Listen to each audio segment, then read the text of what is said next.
வணக்கம். குழந்தைகள் விரும்பி சாப்பிடக்கூடிய எலுமிச்சை சாதம் எப்படி பண்ணுறதுன்னு பார்க்கலாம்.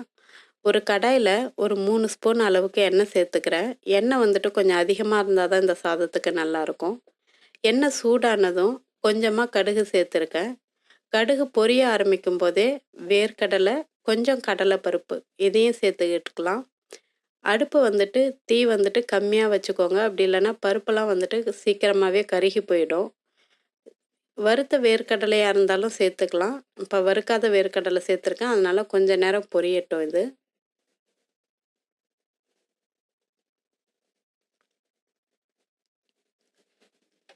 இது லைட்டாக கலர் மாற ஆரம்பிக்கும் போது பொடியாக நறுக்கி வச்சிருக்கிற இஞ்சி, ஒரு கொத்து கருவேப்பிலை இதையும் சேர்த்து சும்மா ஒரு 2 கிளறி விடுங்க. ஒரே ஒரு காஞ்ச மிளகாய் உடச்சி சேர்க்குறேன். மிளகாய் ஆரம்பத்திலே சேர்த்துட்டோம் அப்படின்னா மிளகாயோட கலர் வந்துட்டு கருப்பு கலராக மாறிடும் நம்ம ஒவ்வொரு பொருளாக சேர்க்கறதுக்குள்ள. ஒரு 1/4 டீஸ்பூன் மஞ்சள் தூள், கொஞ்சமாக பெருங்காயம்.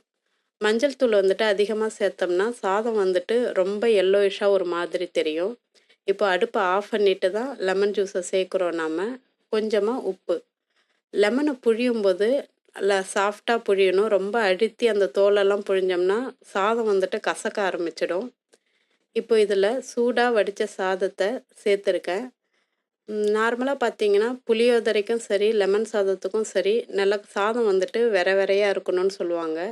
நம்ம ரொம்ப நெத்தாக வடிச்சிட்டா கூட சாதம் மத்தியானம் சாப்பிட்றதுக்குள்ளே ரொம்ப ரஃப் ஆகிடும் சாப்பிட்றதுக்கு. ரொம்ப கொஞ்சம் ஹார்டாக இருக்கிற மாதிரி இருக்கும். அதனால் கொஞ்சம் திட்டமான பதத்துக்கே நல்லா வெந்ததுமே வடிச்சிட்டு கிளறினிங்கன்னா அது ரொம்ப கொஞ்சம் உதிரியாகவே வர ஆரம்பிச்சிடும். இந்த ரெசிப்பியை உங்கள் வீட்லேயும் ட்ரை பண்ணி பாருங்கள். உருளைக்கிழங்கு ரொம்ப நல்ல காம்பினேஷன் இந்த சாதத்துக்கு. மறக்காமல் இந்த சேனலை சப்ஸ்கிரைப் பண்ணுங்கள். நன்றி.